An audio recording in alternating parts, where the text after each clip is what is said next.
C'est la dernière, et donc il y a une tradition au Collège de France, c'est que nous remettons une médaille aux professeurs invités. Donc voilà. Merci Jean-Luc. Voilà, une médaille du Collège de France. Voilà. Merci. Et bien maintenant, nous t'écoutons. Ben non, je m'en vais puisque j'ai la médaille. Je vais la mettre là. Voilà, bonjour, bonjour à tous, bonjour à toutes pour cette, oui, comme Jean-Luc vient de le rappeler, la dernière séance donc, de cette série de 4 conférences sur les néo-hiéroglyphes ou les pseudo-hiéroglyphes ou les faux hiéroglyphes, comme vous l'entendez.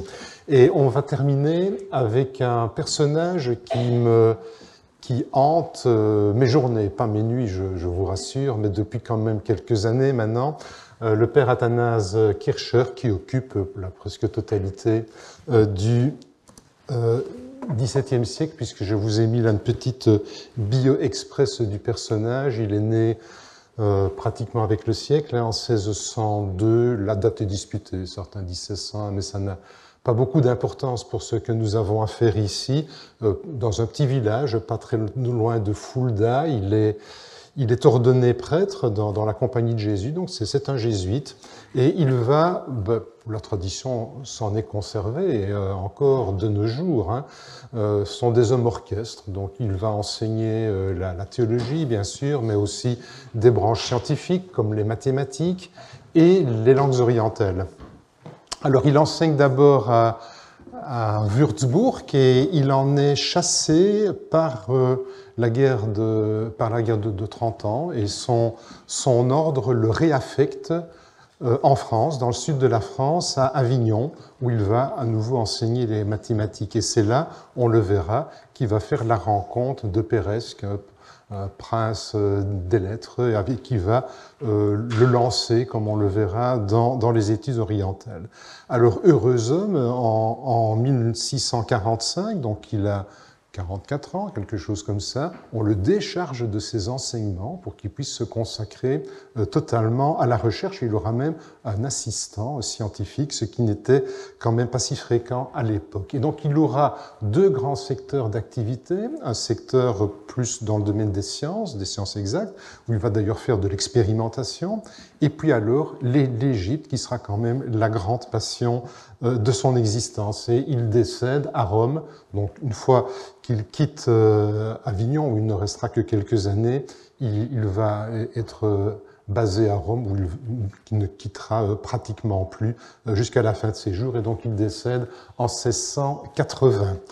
Vous voyez un des portraits du père Kircher. En dehors de ses activités purement livresques, on va dire, il a eu la passion aussi de la collection, et donc il avait un musée, le Museum Kircherianum, dont vous voyez ici une représentation, une gravure. Alors les spécialistes se demandent si le personnage qui est ici, qui est clairement un ecclésiastique, un jésuite, ne serait pas peut-être le père Kircher en train d'accueillir des visiteurs dans son musée. Donc vous voyez, on peut déjà appeler ça un musée, mais c'est un cabinet des expositions, si vous voulez, à la puissance 10, puisque c'est beaucoup plus important. Et on peut reconnaître là des objets qui sont plutôt des témoignages des sciences naturelles, mais aussi des égyptiacas, et notamment, mais là je crois qu'on a été un peu généreux, quelques obélisques qui sont placés triomphalement, comme ça,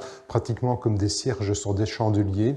Donc vous en avez probablement 3 ici en enfilade, plus encore un ici. Ce musée a failli péricliter dès le décès de Kircher. Il y a 2 catalogues qui en ont été faits. Le plus connu est celui-ci, qui date, lui, de 1709, Bononi, et qui est relativement complet, mais dans son introduction, Bononi constate déjà que par rapport à l'inventaire qui avait été fait au décès de Kircher, pas mal d'objets avaient disparu. Et si vous vous promenez dans les musées de Rome, il n'est pas rare, parfois sur un cartel, de voir ex-musée kircherien. Donc vous pouvez comme ça disperser dans beaucoup de musées de la capitale. Alors, ce qui va nous intéresser ici, c'est plutôt la production livresque du père Kircher. C'est un homme qui était très généreux avec l'écrit, ne s'exprimait pratiquement qu'en in-folio, donc ça fait tout de suite beaucoup de pages, dans un latin parfois un peu difficile, mais la tâche de celui qui s'intéresse aux écrits de Kircher est un peu facilitée par le fait qu'il se copie beaucoup. Donc il y a beaucoup de passages que l'on retrouve comme ça, mais parfois par dizaines de pages, que l'on retrouve d'un volume à l'autre. Alors il y a, pour ce qui concerne l'Égypte, j'ai fait trois séries ici.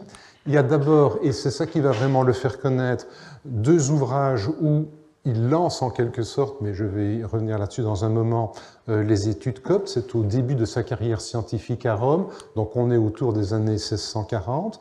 Et puis alors, des ouvrages qui ont vraiment trait à l'Égypte ancienne et plus spécifiquement à l'écriture hiéroglyphique, avec 2 ouvrages majeurs qui ont été conçus en même temps, publiés pratiquement en même temps, mais conçus en même temps et depuis déjà très très longtemps, puisque déjà dans le Prodromus, donc de 1636, il annonce déjà en quelque sorte ces 2 volumes. Donc c'est l'Obélisque Pamphile et l'Édipe égyptien, auxquels on peut ajouter alors deux autres contributions, un peu plus petites quand même.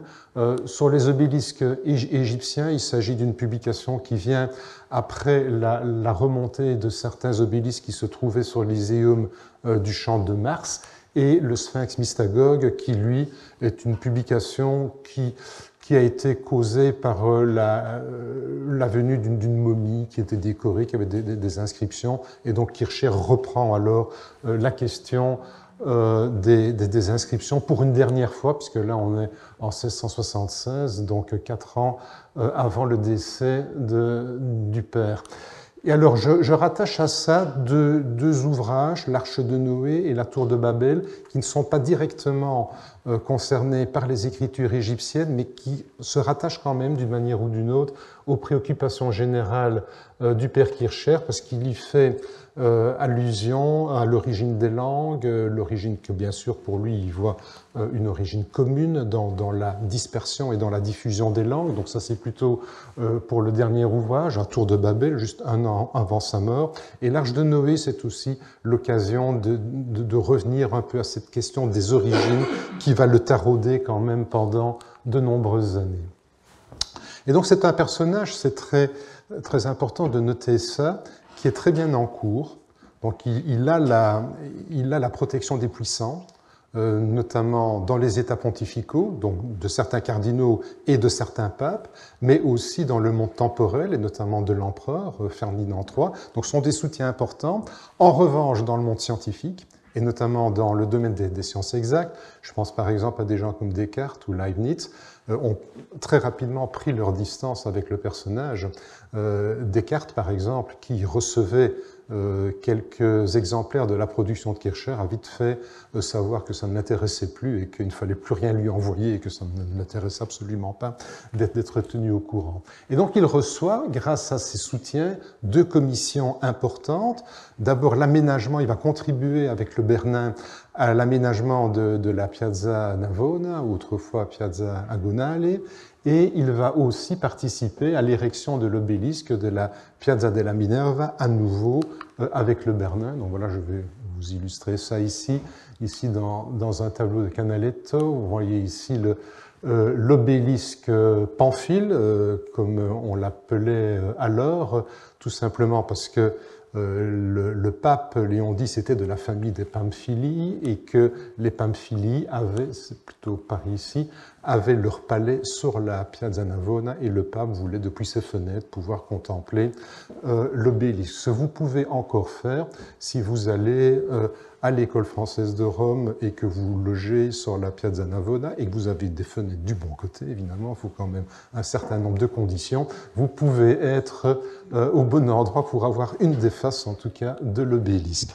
Quant à l'obélisque de la Piazza Navona, c'est celui de la Piazza della Minerva, pardon, c'est un de ces petits obélisques, un obélisque de poche, comme le disait un de mes maîtres, et qui provient donc de l'Iséum, du grand Iséum du Champ de Mars, qui se trouvait non loin de là, et vous voyez que dans la composition, c'est un rappel tout à fait clair d'une des gravures célèbres de l'Hypnerotomachia polyphili. Ici, je vous en propose une des planches dans l'édition Princeps de 1499. Donc vous avez là clairement un point de convergence entre cette œuvre qui a vraiment marqué les esprits et qui fait en quelque sorte un peu le lien, me semble-t-il, entre les néo-hiéroglyphes de la Renaissance et puis la conception, je vais y revenir, de la conception de Kircher en ce qui concerne l'écriture hiéroglyphique.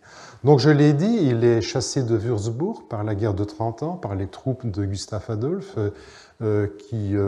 je crois, aurait fait un sort pas très enviable aux représentants de la Compagnie de Jésus. Et il va donc arriver à Avignon avec déjà une obsession et une réputation.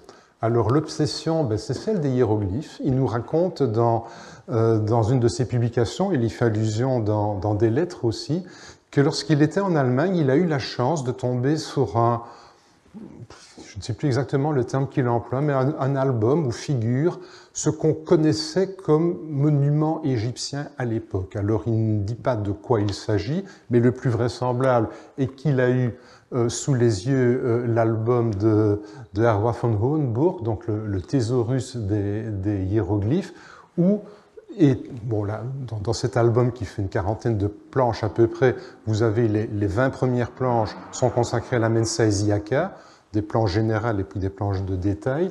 Et puis alors, vous avez une série de planches qui reprennent tous les obélisques qui étaient connus à l'époque, les vrais, les moins vrais et les presque faux, mais ça, c'est pas important. Et puis alors, d'autres monuments comme des sphinx ou des statues cubes. Et donc, le plus probable, c'est qu'il a eu ça sous les yeux et il a eu cette fascination. Et cette révélation aussi, parce que c'est un peu les termes qu'il emploie, que d'une certaine manière, il serait destiné, lui, à comprendre comment les hiéroglyphes fonctionnaient. Il a un peu ce sentiment-là. Et puis alors, donc ça c'est son obsession, qui ne le quittera plus, et la réputation alors qu'il a, c'est qu'il aurait eu, à nouveau en Allemagne, la chance de mettre la main sur un manuscrit arabe qui aurait été, disons, un texte donnant la clé pouvant permettre de résoudre le mystère des hiéroglyphes. Alors, ce manuscrit, personne ne l'a jamais vu. Quand il arrive à Avignon et qu'il rencontre Peresque, qui était un homme intéressé par la collection de tous les manuscrits orientaux et notamment tout ce qui pouvait aider au déchiffrement de l'Égypte, Peresque, à plusieurs reprises, le presse pour avoir le volume afin d'en faire une copie, refus de Kircher. Pour pouvoir le voir, ne fût-ce que quelques heures, refus de Kircher. Et une troisième fois, juste pour le voir, mais vraiment comme ça, vous voyez, ouvrir et puis refermer, même ça, personne n'a jamais pu réussir à avoir le volume, même fermé finalement, d'où une indécision de la part des spécialistes qui se demandent si le volume a jamais existé, si ce n'est pas tout simplement une invention du père Kircher. D'autres se demandent si finalement Kircher ne s'est pas rendu compte que ce manuscrit en fait n'allait aider en rien au déchiffrement des hiéroglyphes, que c'était peut-être, même certains ont pensé à ça, une sorte de orapelon arabe, mais ça nous n'en avons pas vraiment des traces. Cela posé, nous avons quand même dans les collections, nous avons des manuscrits arabes consacrés à, comme ils les appellent, aux écritures mystérieuses, aux écritures secrètes, et quelques-uns d'entre eux, et c'est notamment le cas ici de Ibn Washiyya, ou plutôt du pseudo Ibn Washiyya. Je suis désolé, mais tous les auteurs dont on doit parler, ils sont à peu près tous des pseudos. Donc Ibn Washiyya, ici, comme vous voyez, sur quelques pages, a reproduit ce qui est, à n'en pas douter, des hiéroglyphes. Et il y a deux parties dans l'ouvrage de Ibn Washiyya. Dans une première partie, il donne des équivalences entre des signes et des réalisations phonétiques. Ce n'est pas le cas ici, tandis que ici, ce sont des équivalences avec des réalités sémantiques. Donc vous voyez ici, on ne va pas tous les faire, vous voyez ici Halal, Malik, etc. Donc parfois ça tombe bien, mais parfois ça tombe quand même un peu moins bien, donc ça existe. Et par ailleurs, il y a aussi des manuscrits alors qui sont plus plus préoccupé avec de l'alchimie, et notamment celui-ci qui est assez connu, qui se trouve à la British Library, où on a ici manifestement un peu déformé, parce que vous reconnaissez peut-être ici, s'il y a des alchimistes dans la salle, ou des pseudo-alchimistes, le corbeau ici sous des couleurs différentes qui symbolisent les différentes opérations alchimiques quand on doit réaliser l'œuvre. Mais ici, vous avez un peu déformé, mais très nettement quand même, la copie d'une stèle d'Amenemhat. Donc, ce genre de choses existe évidemment, mais qu'est-ce que le père Kircher avait au juste en main, ou croyait avoir en main, ça, nous ne le saurons jamais. Toujours est-il qu'avec cette réputation, Peiresc, qu'il est temps que je vous présente un peu mieux, Nicolas-Claude Fabry de Peiresc, donc qui est pas tout à fait, mais même pas du tout d'ailleurs, de la génération de Kircher, c'est la génération avant, cherche à ce moment-là quelqu'un pour publier des scalaïs arabo-coptes, c'est-à-dire des manuscrits qui venaient d'être amenés en Italie par le voyageur Pietro della Valle, ici. Donc vous voyez ici une édition des fameux voyages, dans une édition française. Et della Valle avait amené à Rome des manuscrits contenant des listes de mots, de vocabulaire arabes et coptes, plus une grammaire. Et on cherchait quelqu'un pour publier ça. Alors le premier choix, c'était porté sur Tommaso Obicini, mais qui est mort avant d'avoir pu réaliser le travail. Il est décédé en 1632. Et Peiresc, qui était un peu la cheville ouvrière de tout ça, qui contribuait financièrement aussi à certaines opérations scientifiques, cherchait quelqu'un pour publier ces fameux manuscrits dont vous voyez ici un exemplaire, celui de la Vatican. Enfin, ils sont tous au Vatican, et vous voyez donc comment c'est fait. Vous reconnaissez ici l'arabe, et vous avez ici les textes coptes. C'est une partie ici un peu plus grammaticale. Et donc, Peiresc cherchait quelqu'un pour continuer l'œuvre d'Obicini. Il pense d'abord à Claude Saumaise, mais Saumaise était protestant, donc c'est un peu difficile de faire passer ça à la cour pontificale. Et puis il y a ce jeune jésuite qui arrive, manifestement intéressé par l'Égypte, et qui a ce fameux manuscrit arabe, et donc le choix se porte sur Kircher, qui va accepter. Il est encore fort jeune à l'époque, donc on est dans les années 1635, quelque chose comme ça, quand on lui confie ce travail. Donc il a 32, 33 ans. Il accepte ça, d'autant plus qu'il y voit la possibilité de pouvoir s'installer à Rome, définitivement, ce qui est vraiment son rêve. Et ça va donner 2 publications avec un petit décalage, donc on est autour des années 1640. Un premier volume, d'abord le Prodromus, donc des prolégomènes, si vous voulez, à la langue copte ou égyptienne. Donc vous voyez qu'il fait déjà la liaison entre les deux, où il va exposer donc un certain nombre de considérations préliminaires qui lui paraissent tout à fait nécessaires pour comprendre ce qui va suivre. Et puis alors l'édition à proprement parler des fameux manuscrits qui suit alors dans la Lingua Egyptiaca Restituta. Donc vous voyez déjà le programme qui est là derrière. Donc avec ces 2 ouvrages qui vont vraiment le faire connaître, il aura vraiment une notoriété très importante à ce moment-là dans la République des Lettres, il fonde, et j'ai mis malgré lui, les études coptes, malgré lui parce que d'abord c'est pas le premier choix pour éditer ça, et puis aussi parce qu'il va très rapidement se désintéresser des études coptes. Donc après la publication de ces 2 volumes, Peiresc lui dit, ben voilà, maintenant il faut publier des textes. Donc on avait des textes, et il faudra attendre le siècle suivant pour que soient publiés enfin les premiers textes, notamment certaines traductions de la Bible en copte. Alors, il a une certaine conscience d'un lien qu'on pourrait établir entre le copte et la langue égyptienne des pharaons, mais il ne le perçoit que de manière confuse, je dirais. D'abord, et il n'est pas le seul à le faire, peut-être le premier, mais c'est une tradition qui sera suivie après, il fait remonter le copte à la plus haute antiquité. Donc dans la théorie de Kircher, il faut bien voir qu'il y a d'une part les hiéroglyphes, je vais y revenir dans un moment, c'est une écriture. Les hiéroglyphes, ce n'est pas une langue, ça ne note pas une langue, c'est une écriture qui est symbolique, qui sert pour transmettre les vérités les plus élevées de la religion égyptienne. Et comme il faut bien que les Égyptiens communiquent entre eux, il y a une langue vulgaire, c'est pas tout à fait faux, on pourrait discuter de ça, et le copte sert à noter ça. Donc depuis le départ, si vous voulez, depuis l'époque des pyramides, il y a une écriture hiéroglyphique et une écriture copte. Bon, en cela, il fait fausse route, et il inverse aussi la chronologie, non pas des langues, mais des écritures. Dans un premier temps, il pense que l'écriture grecque dérive de l'écriture copte.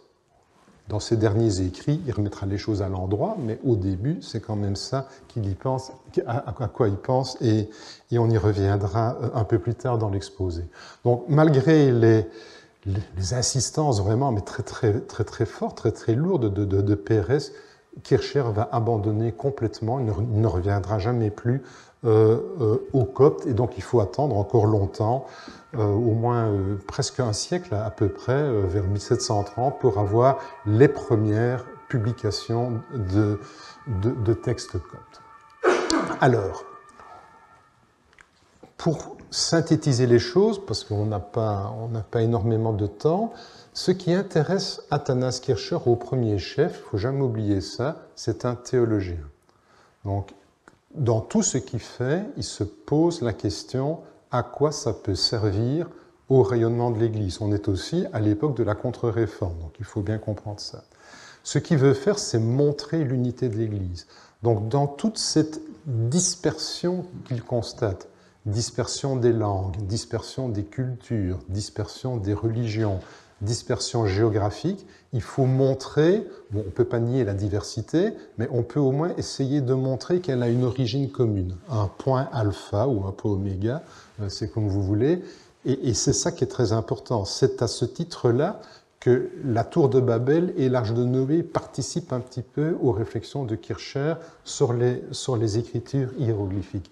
Et alors, œuvre de théologien, parce que ce n'est pas que faire œuvre d'archéologue, d'essayer de remonter au début, c'est aussi faire œuvre de théologien, parce que c'est évidemment montrer que ce qui est exposé dans la Bible, et notamment sur les origines, est effectivement ça, que ça tient la route, et qu'il faut montrer la source unique de la foi et de la religion, et ça depuis la création.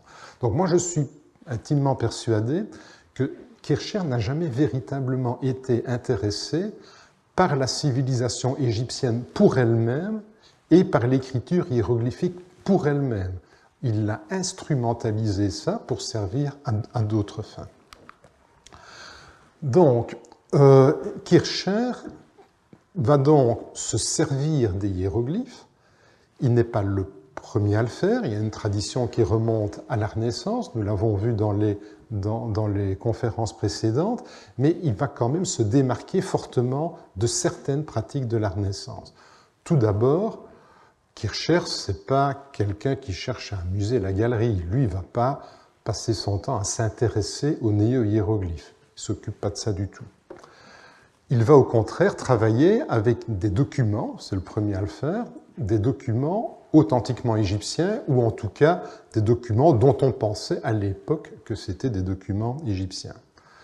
Donc il ne cherche pas à composer des inscriptions, mais si on le verra, il a fait une petite entorse, et il ne s'inscrit pas du tout, évidemment, dans une quelconque démarche esthétique ou artistique, comme pouvaient le faire les artistes renaissants. Il n'y a pas non plus ce goût que les artistes de la Renaissance avaient de participer à un divertissement. Ça n'intéresse pas du tout Kircher. Et alors, surtout, il va se donner un important fil rouge théologique qui va le guider tout au long du déchiffrement et qu'on peut résumer sous l'appellation un peu générique de Prisca Theologia ou théologie primitive, si vous voulez, dont je dirai un mot dans un instant. Mais c'est quand même quelqu'un qui est dans la tradition de la Renaissance. Donc la figure de Kircher, c'est pour ça que je l'ai inclus finalement dans cette série de conférences. C'est une figure un peu un peu curieuse, un peu ambivalente aussi. Il a son programme qui est tout à fait différent des gens de la Renaissance. C'est pas un artiste, mais par sa manière de travailler, il conserve quelque chose de l'esprit de la Renaissance. En effet, il va conserver les mêmes sources théoriques, on va voir ça dans un moment, essentiellement les auteurs classiques. Il va surtout, et ça c'est ce qui sera le plus lourd de conséquences, conserver la même méthode d'approche de l'écriture, c'est-à-dire l'approche symbolique, et ça c'est vraiment le plus important. Et ce faisant, il continue l'esprit de la Renaissance et notamment de la première Renaissance, là où on a quand même quelques écrits de théoriciens, donc je pense surtout à des gens comme Marcille Ficin, Pic de la Mirandole, Erasme aussi, qui ont écrit sur l'écriture hiéroglyphique, pour qui, continuant la tradition des néoplatoniciens, l'écriture hiéroglyphique est uniquement symbolique, ce qui veut dire que c'est une écriture qui ne note pas une langue. Donc il y a une déconnexion complète entre l'écriture hiéroglyphique et la langue égyptienne. Quand vous lisez un texte hiéroglyphique, tout ce que vous devez pouvoir faire, c'est reconnaître les symboles. Et une fois que vous avez reconnu les symboles, peu importe la langue dans laquelle vous vous exprimez, vous pouvez retrouver le sens des inscriptions. Donc ça, c'est vraiment quelque chose qui est très important, et Kircher continue dans cette voie-là. C'est pour ça qu'il faut l'inclure, parce que Kircher, si vous voulez, va vraiment incarner la continuité dans la discontinuité, mais la fin d'un mouvement. Après Kircher, on ne fera plus ça. Donc Kircher, c'est un aboutissement d'une certaine manière. Et alors, dans cette quête, donc je vous l'ai dit, des origines, ou des traces des origines de la foi catholique, il va alors sélectionner un type de monument en particulier qui sont les obélisques. Alors, pourquoi les obélisques? Peut-être parce qu'il y en avait beaucoup à Rome et qu'il n'y avait pas beaucoup d'autres choses, c'est une possibilité.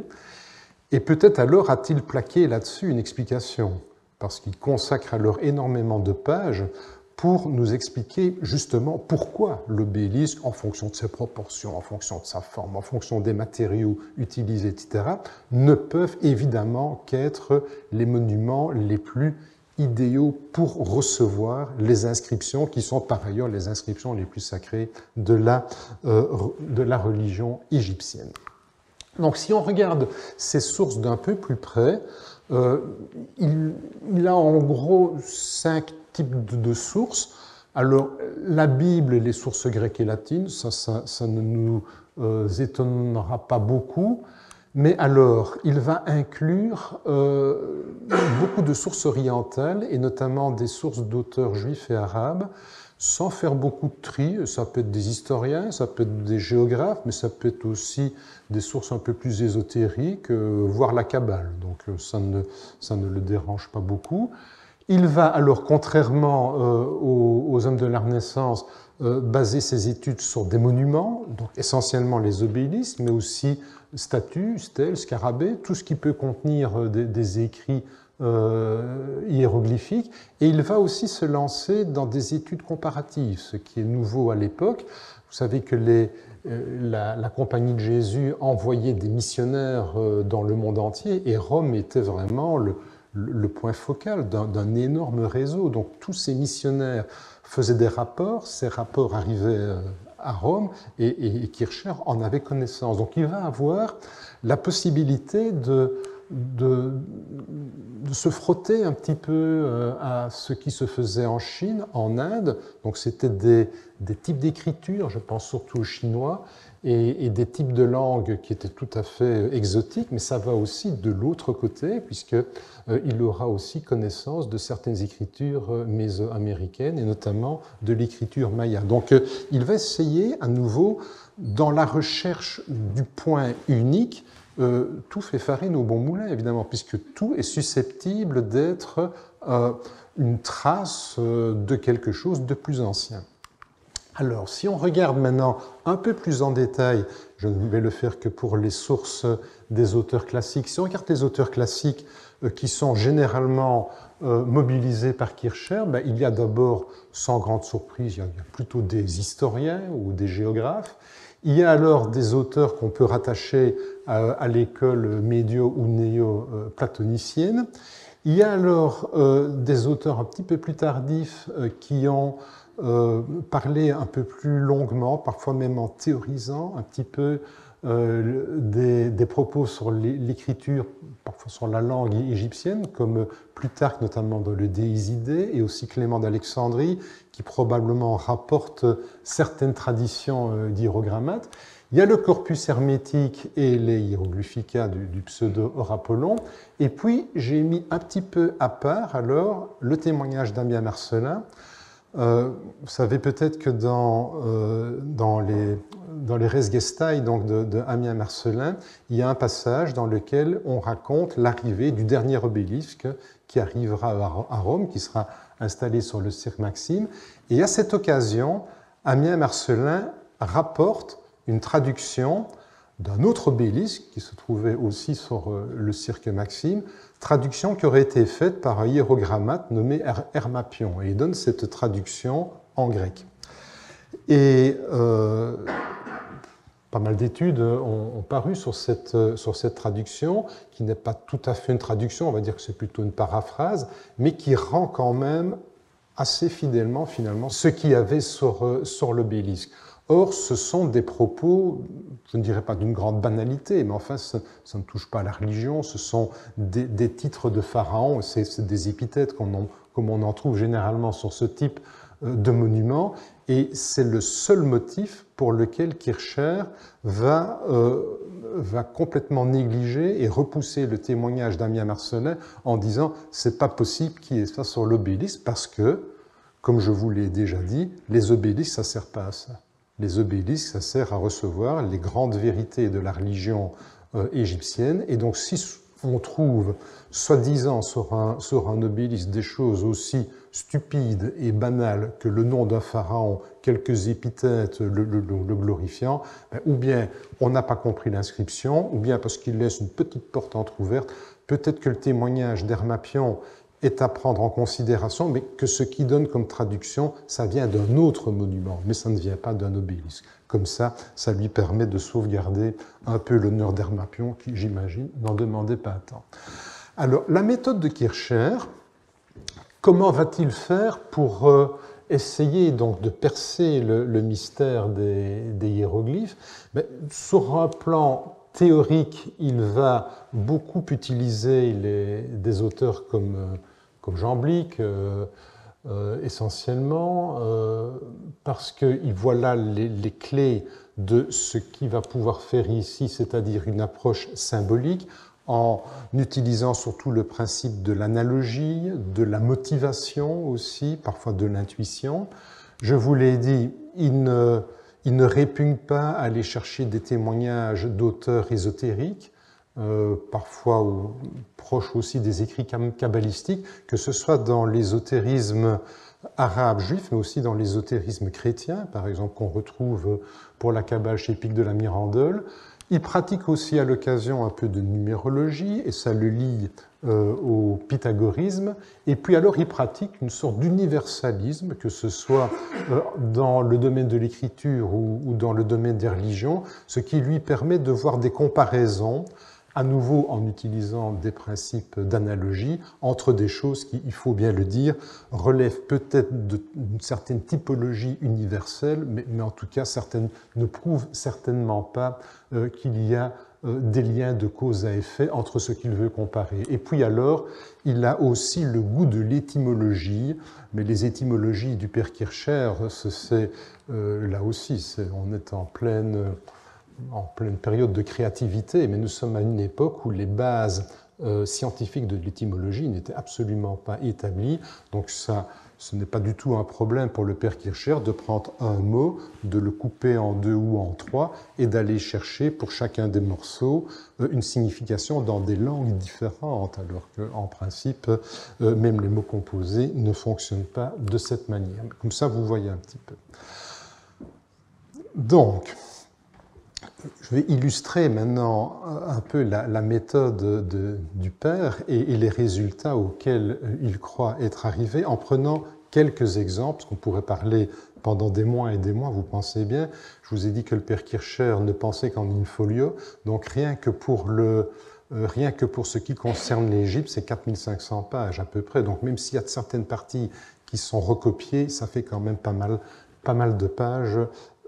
Et on pourrait comme ça discuter longuement de certaines de ces trouvailles. Alors je vais juste prendre quelques exemples, et le premier provient de la Mensa Isiaka. C'est un exemple, je crois, qui est vraiment un peu caricatural de ce qu'il peut faire. Alors, petite carte d'identité d'abord de la Mensa Isiaka, comme ça on sait de quoi on parle. C'est un artefact romain, bon, c'est une plaque de bronze, qui est à peu près comme ça, qui est pour l'instant conservée au musée de Turin. On s'accorde à la datée du 1er siècle de notre ère. Elle est probablement liée aux activités du grand centre cultuel d'Isis, au Champ de Mars, là où on a retrouvé quelques obélisques. La table est perdue probablement à la fin de l'Antiquité, en tout cas on n'en avait jamais entendu parler avant, et elle refait surface dans le premier quart du XVIe siècle, vers 1510, 1520, quelque chose comme ça. Alors quand on la regarde, voici une gravure ici qui en a été faite. Vous voyez que pour ce qui est de l'iconographie, ça reproduit pas mal ce qu'on pourrait trouver dans certains temples égyptiens, notamment d'époque tardive. Ce sont des scènes d'adoration ou des scènes d'offrande. Il y a aussi ici le Semataoui avec des génies. Donc ça, c'est manifestement quelque chose d'égyptien. Quand vous regardez les hiéroglyphes, ceux qui sont ici sur les bandeaux, pas la frise, mais ceux qui sont ici dans les bandeaux ou entre les personnages, pris individuellement, ce sont des hiéroglyphes. Mais tout mis ensemble, ça ne veut rien dire du tout. Donc ce sont simplement des hiéroglyphes qui sont là pour évoquer une certaine image de l'Égypte. Si vous voulez, ce sont des index, ce sont des signes qui pointent vers quelque chose, mais qui ne sont pas, sont des hiéroglyphes, mais ce ne sont pas des textes hiéroglyphiques, je peux dire ça comme ça.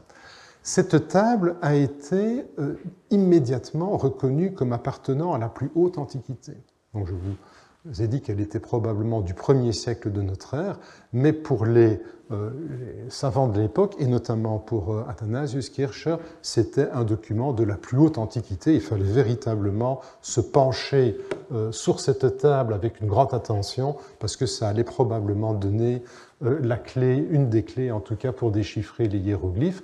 Herward von Hohenburg, dont je vous ai parlé tout à l'heure et qui consacre plusieurs planches à cette table, avait interprété la table comme étant une table marine. Mais bon, c'est un peu compliqué. Donc, le père Kircher, avec beaucoup d'à-propos, cette fois-ci, a démonté ça. Alors, Kircher a eu l'attention attirée par une petite scène qui se trouve ici.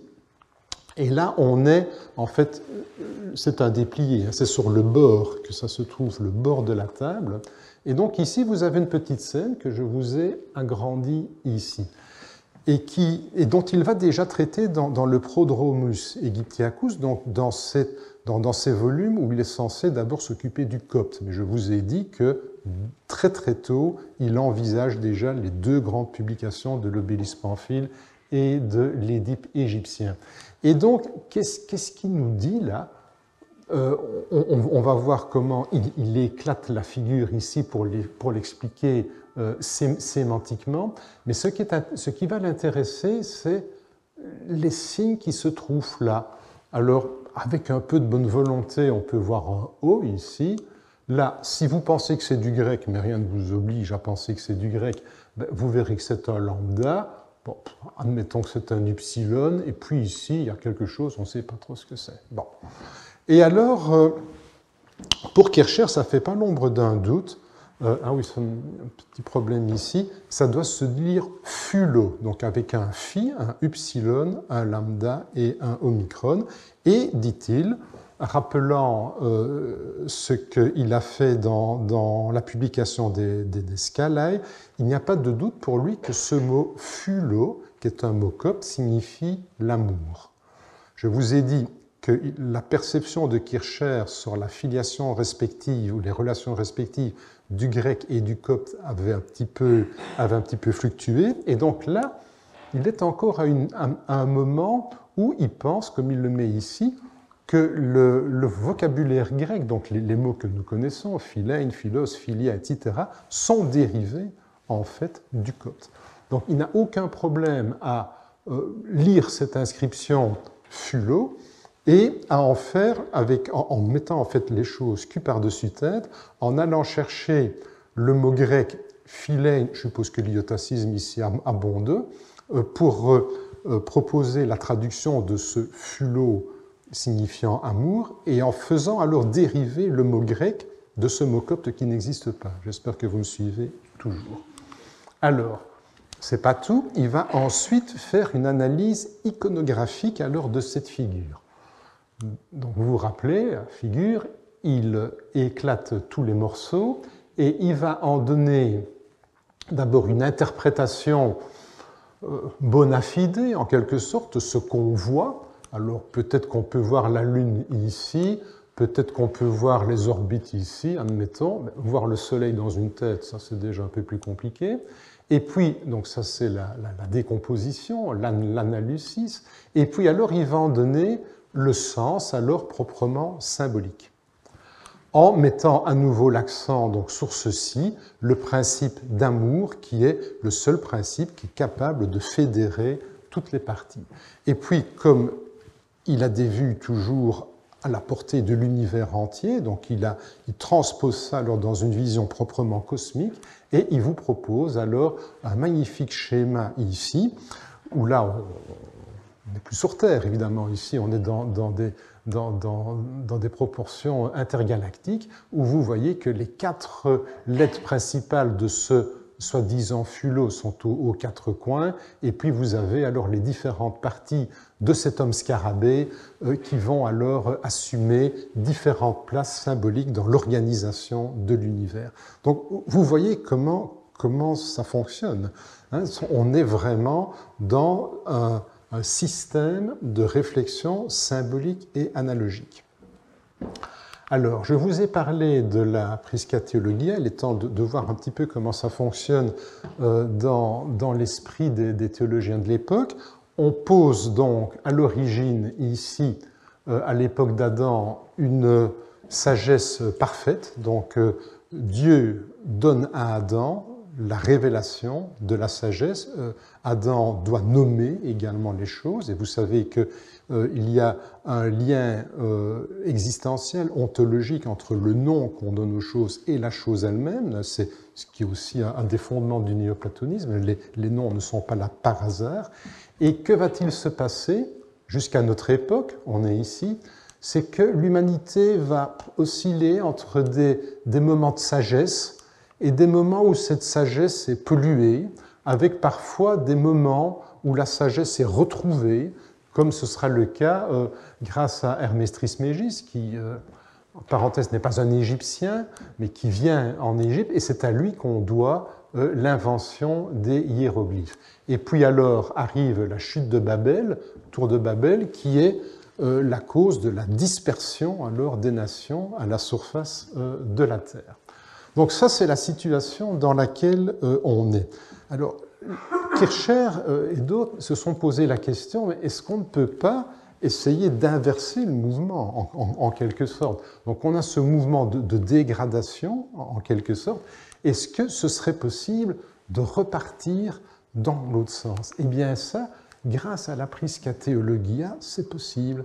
Parce que suivant donc ce principe de théologie primitive, lorsque a eu lieu cette catastrophe de la tour de Babel, vous devez voir ça comme une grande centrifugeuse.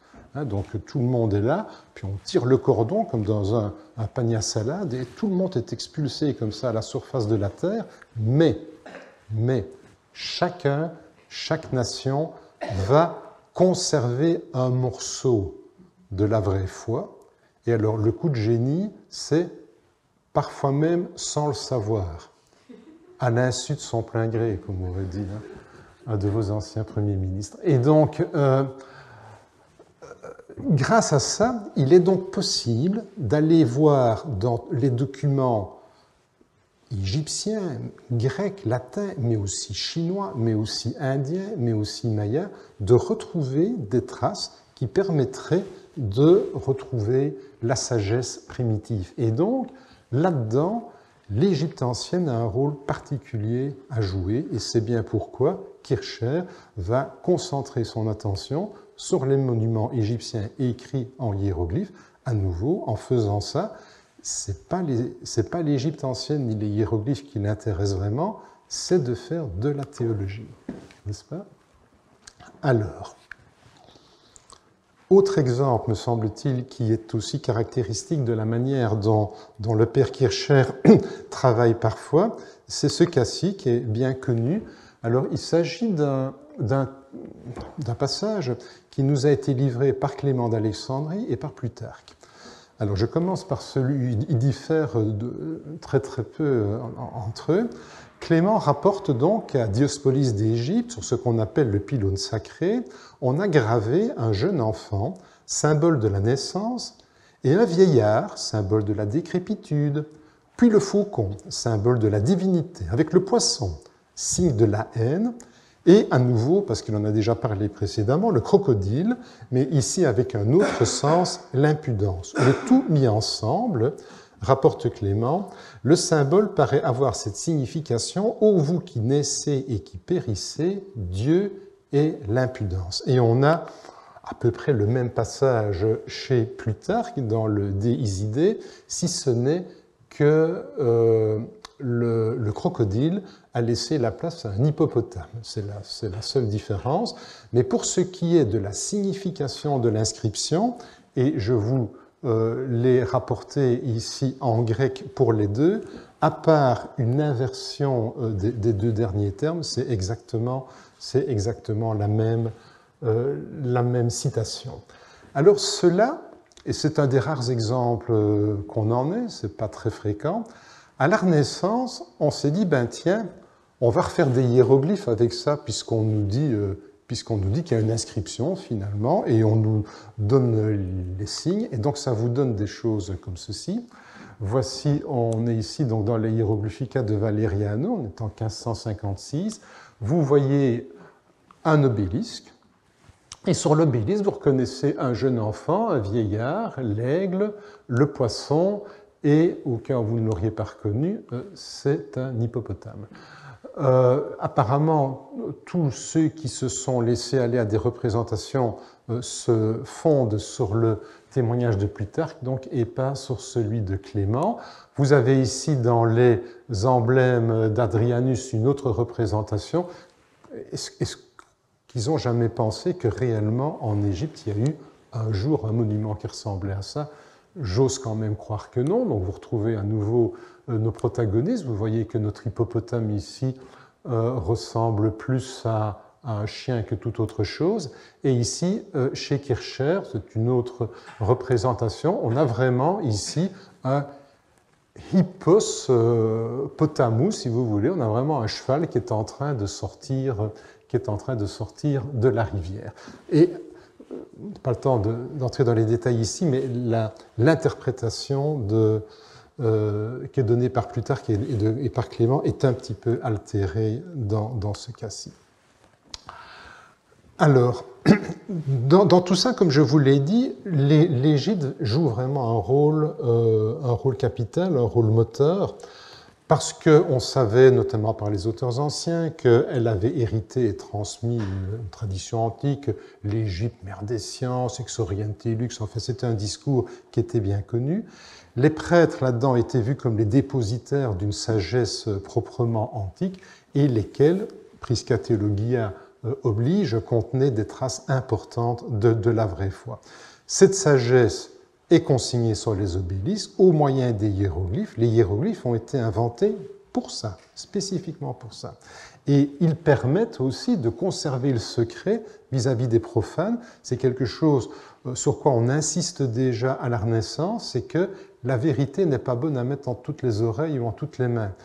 C'est un principe qui sera d'ailleurs nettement combattu par les protestants, dont justement le message était de dire il faut par exemple que la Bible soit traduite dans les langues naturelles. Donc cette idée qu'on allait couper en quelque sorte les croyants de la religion était quelque chose qui passait très mal auprès des protestants. Les hiéroglyphes ne notent donc pas une langue puisqu'ils forment une écriture symbolique et pour arriver à percer les symboles, il faut reconstituer toute l'encyclopédie de l'Égypte. C'est pourquoi les volumes de Kircher sont généralement précédés d'une introduction qui est plus longue souvent que l'exposé lui-même. Si vous prenez son ouvrage le plus important, l'Édipe égyptien, 3 tomes, le tome 2 en 2 volumes, en fait, il n'y a que le dernier tome qui s'occupe véritablement des inscriptions hiéroglyphiques. Les 3 premiers, ce sont en fait des considérations générales sur ce qu'est un symbole, comment lire un symbole. Enfin, c'est vraiment essayer de reconstituer cette encyclopédie. Et donc, ces 2 opéra magna, ces 2 ouvrages les plus importants, qui ont été conçus grosso modo en même temps, c'est d'une part l'Obélisque Pamphile qui, lui, puisque c'est une commande, s'attache vraiment à cet obélisque qui est aujourd'hui Piazza d'Avona, et il va donc en proposer signe par signe une interprétation.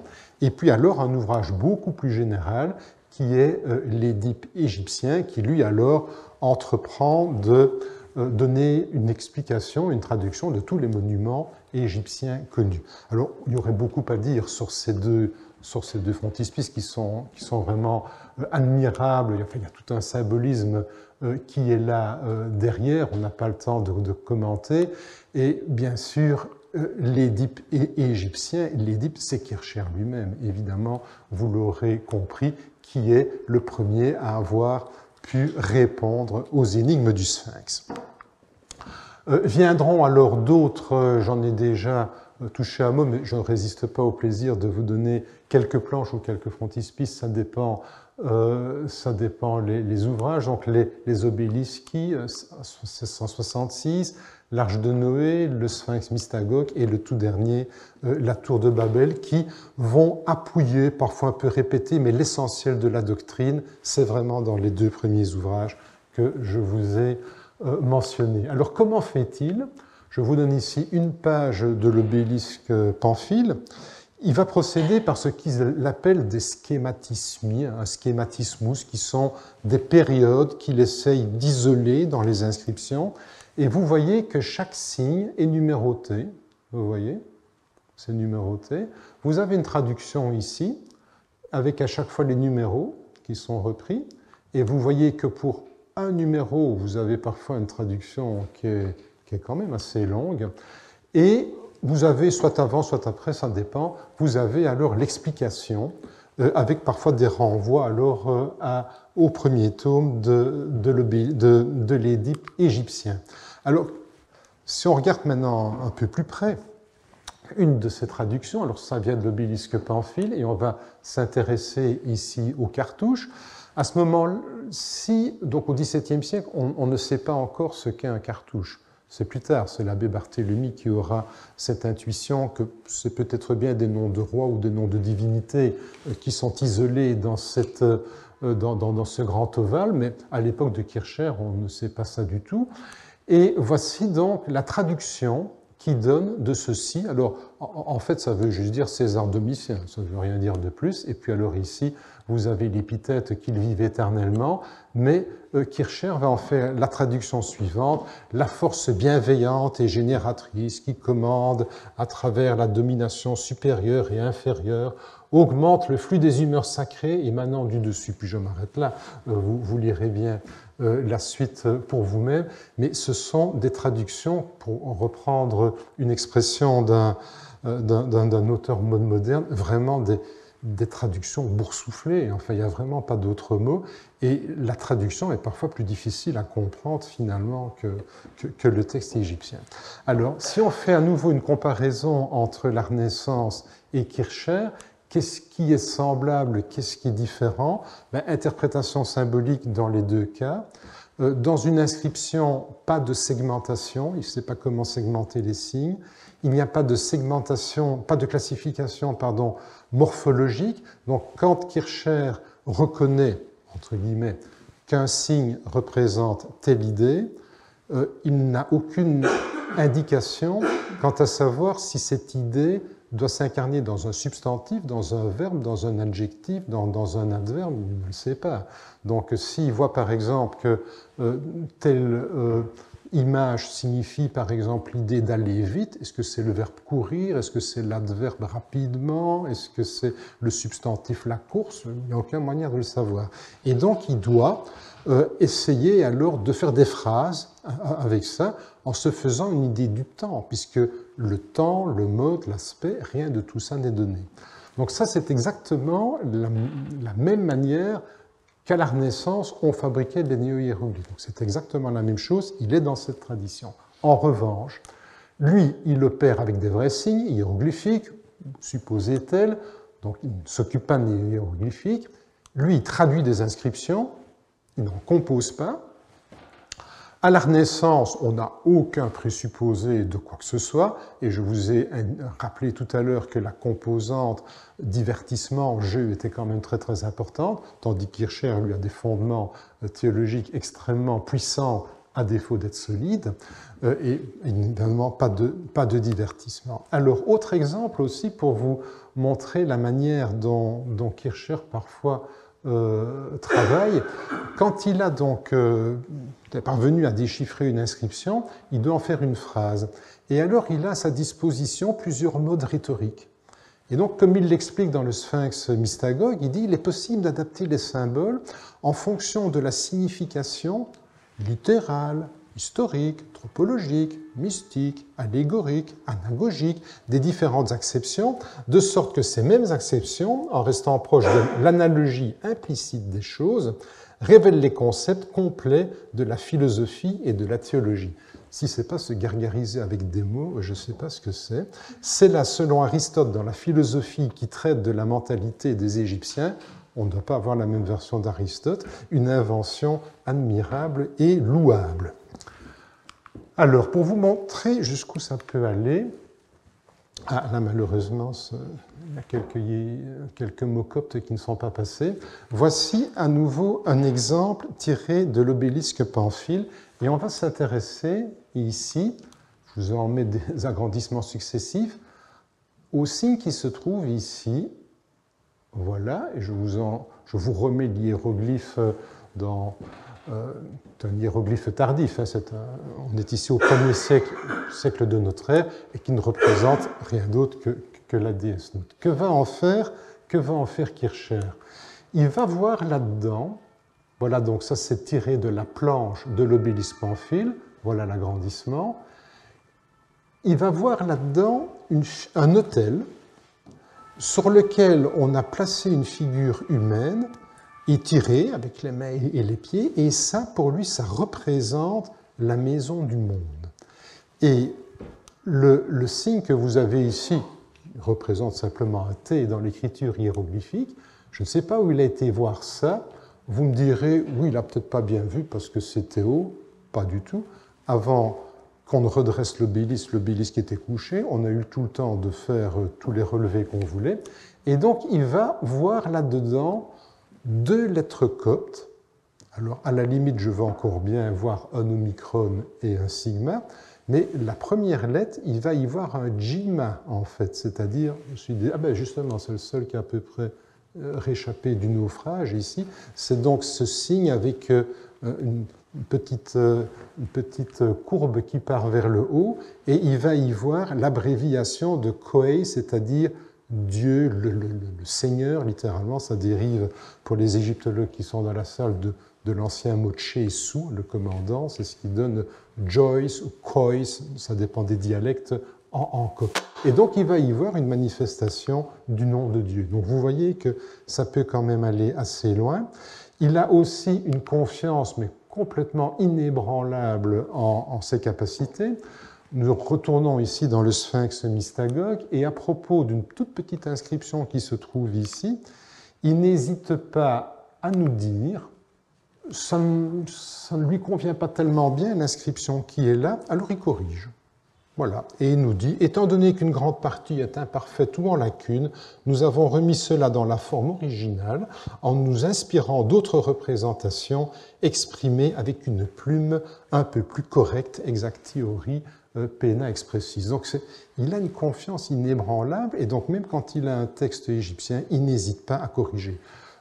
Évidemment, ce sont des choses qui n'existeraient plus à notre époque, comme nous le savons. Nous avons le plus grand respect pour les textes. Voici encore un autre exemple ici, où une petite phrase tout aussi bête que l'introduction des paroles d'un dieu, ici en l'occurrence Osiris. Voilà la traduction qui est donnée par Kircher. Donc ce que je vous ai mis là, c'est la traduction de ce groupe-ci.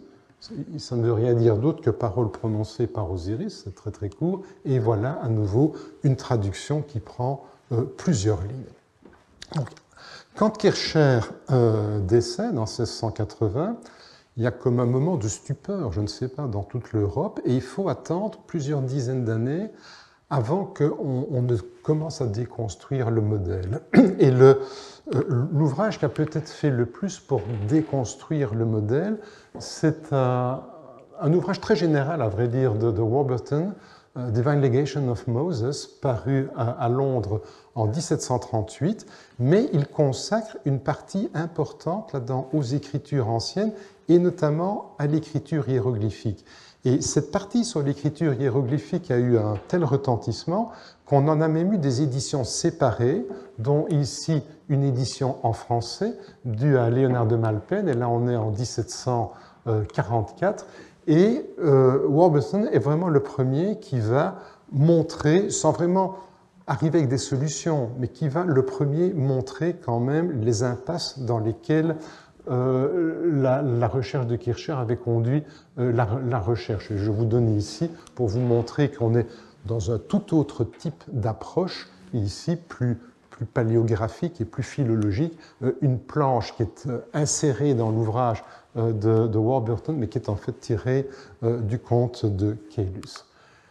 Alors, juste pour terminer, deux citations venant de Warburton, qui n'était pas un personnage facile, hein, évêque de Gloucester, et qui a eu un peu maille à partir avec Voltaire aussi, mais interposé. Apparemment, Voltaire ne l'appréciait pas très fort. Lui-même a fait des contre-propositions, mais enfin, voilà les mots un peu durs quand même qu'il a pour le père Kircher. Néanmoins, dit-il, donc c'est Warburton qui parle, animé par la gloire qui lui reviendrait de la découverte, ce qu'il ne pouvait trouver, il voulut l'inventer. Quelques ouvrages des derniers Grecs, comparés avec les plus anciens hiéroglyphes des Égyptiens, servent de fondement à son système. Et puis alors, le dernier clou dans le cercueil, aussi est-il plaisant de le voir avec les ouvrages des derniers Grecs platoniciens, et les livres forgés, donc ça veut dire des faux, hein, les livres forgés d'Hermès, qui contiennent une philosophie qui n'est point égyptienne, travaillée dans le cours d'une demi-douzaine d'infolios, en fait c'est plus qu'une demi-douzaine, à expliquer et à éclaircir des monuments qui ne sont point philosophiques.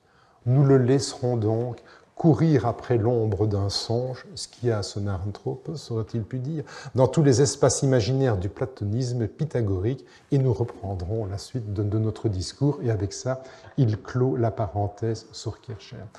Je vous ai dit au début de mon exposé que Kircher n'était pas du tout intéressé par produire lui-même des hiéroglyphes, mais quand même, il n'a pas pu s'empêcher, à une occasion en tout cas, de montrer l'étendue de sa science en composant une petite inscription hiéroglyphique de son cru. Alors il s'agit en fait d'une dédicace qui se situe au début de l'Édipe égyptien. Vous savez que c'était la tradition, notamment pour remercier tous ceux qui avaient accepté de patronner l'œuvre, et aussi, dans le cas de l'Édipe égyptien, de la financer, d'avoir une série de textes de remerciements. Et donc, il y a, dans l'Édipe égyptien, il y a 27 éloges, chacun rédigé dans une langue différente. Donc, c'est vraiment pour montrer la virtuosité du personnage. Et le tout dernier, évidemment, l'apothéose, c'est cet obélisque que vous avez ici, où vous avez des signes.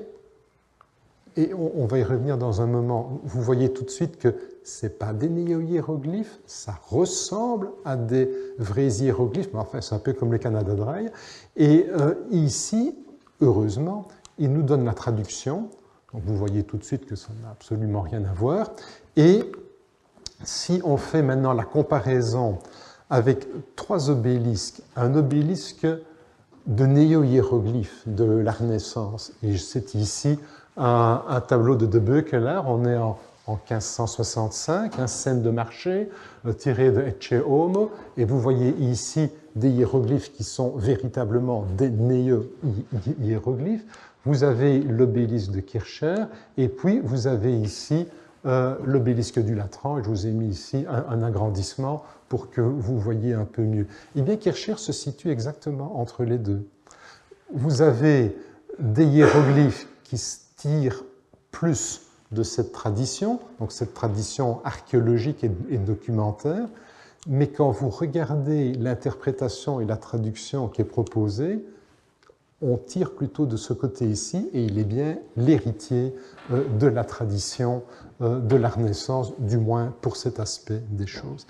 Et donc je vais terminer ici, non sans, parce que je suis passé au Louvre hier et j'ai revu ce petit objet que je vais vous montrer pour vous montrer que même après, probablement un petit peu après Kircher, mais on ne sait pas, ce n'est pas autrement daté, la production de pseudo ou de faux hiéroglyphes n'avait pas totalement cessé. Et donc, je vous repropose ce petit sphinx où vous voyez, donc, cet objet est connu par le catalogue de Caylus, et l'inscription que vous avez ici, qui, à n'en point douter, n'est pas égyptienne, figure déjà, donc c'est antérieur. Est-ce que cette inscription a été faite au XVIIe, peut-être avant, peut-être au XVIIIe, je n'en sais rien du tout. En tout cas, il y en a peut-être dans la salle qui ont des idées, mais c'est pour montrer que cette tradition, et vous voyez que ce ne sont pas des néo-hiéroglyphes, les signes sont inspirés de vrais hiéroglyphes, mais l'ensemble, évidemment, n'a aucune, du moins à mon sens, n'a aucune valeur proprement linguistique. Voilà, avec ceci, donc, nous sommes arrivés au bout de notre parcours que nous avons commencé il y a un mois. Donc, nous sommes partis de ces idées parfois un peu généreuses des humanismes de la première Renaissance qui pensaient peut-être retrouver une écriture universelle à défaut d'un langage universel. Les artistes se sont emparés de ça et en ont plutôt fait un objet de divertissement intellectuel, aussi de curiosité esthétique. Et finalement, nous avons le père Kircher, que nous avons un peu mieux connu, un peu mieux appris à connaître aujourd'hui, qui s'est emparé de certaines idées de la Renaissance, notamment ce mode d'explication symbolique, mais pour le faire servir tout à fait à autre chose.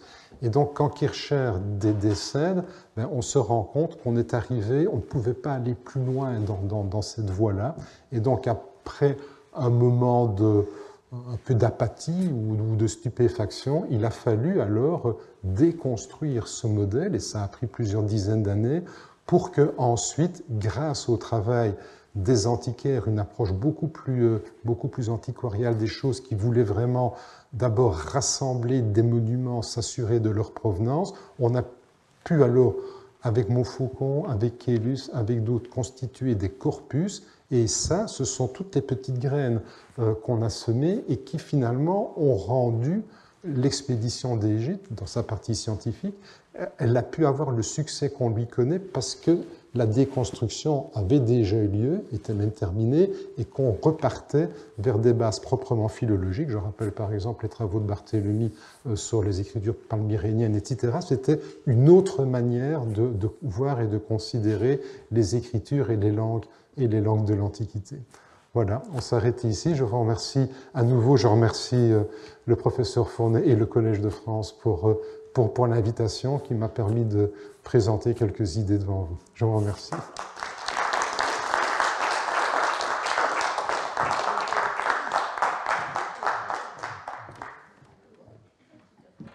Là, il y a une planche du Thésaurus hiéroglypho. Oui, de Herwart. Je ne sais plus, oui. d'Herwart, où on voit plusieurs obélisques, hein, tu l'as montré au tout début. Il y en a certains où les hiéroglyphes sont plutôt correct, et puis celui de Constantinople. Ça, c'est inventé. Où C'est on inventé. est dans le pur fantasme. C'est inventé. Et donc, il y avait des degrés, disons, de fidélité qui pouvaient, selon les sources, parce qu'en fait, ce sont des gens qui n'avaient pas, qui ne travaillaient pas de première main, donc ils récoltaient des dessins parfois même, hein, par exemple, je l'avais rappelé la fois dernière dans la cosmographie de TV, donc lui a été apparemment en Égypte, et puis alors il donne 2 planches d'obélisques, mais ce sont des néo-hiéroglyphes. Donc ça veut dire que lui n'a pas fait de copie quand il était sur place, et puis quand il a édité, l'éditeur a probablement dit il faut illustrer. Ah bon, il faut illustrer, comment fait-on? Et le graveur qui était chargé de ça est allé chercher des néo-hiéroglyphes qui passent donc pour des copies d'obélisques sur le sol égyptien. Donc voilà, il y a tout ça. Donc le respect pour l'authenticité des sources, c'est une démarche qui ne s'impose pas, qui ne s'est pas encore imposée à cette époque-là. Entre 2 éditions d'un même ouvrage, on peut avoir des représentations différentes du même objet. Donc c'est plus des évocations, si vous voulez, de l'objet qu'une copie fidèle de l'objet. Donc on a comme ça des déformations de déformations. Un peu comme le rhinocéros de Dürer, finalement. J'ai été intéressé de voir que le groupe de signes hiéroglyphiques qui signifie Osiris est traduit de différentes façons selon les œuvres. Alors, dans le Sphinx Mystagoga, je crois qu'il donne le sens Osiris, mais il le sait puisque... Par Plutarque.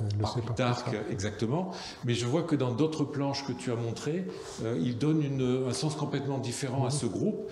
Et donc, une question qui me trotte à l'esprit, toi qui as fréquenté Kircher depuis 1636, je pense, le premier jusqu'au dernier sur le Sphinx Mystagoga, qu'est-ce qui change? Alors, tu nous as parlé de sa façon sa chronologie des écritures entre le grec et le copte. Il a changé d'avis.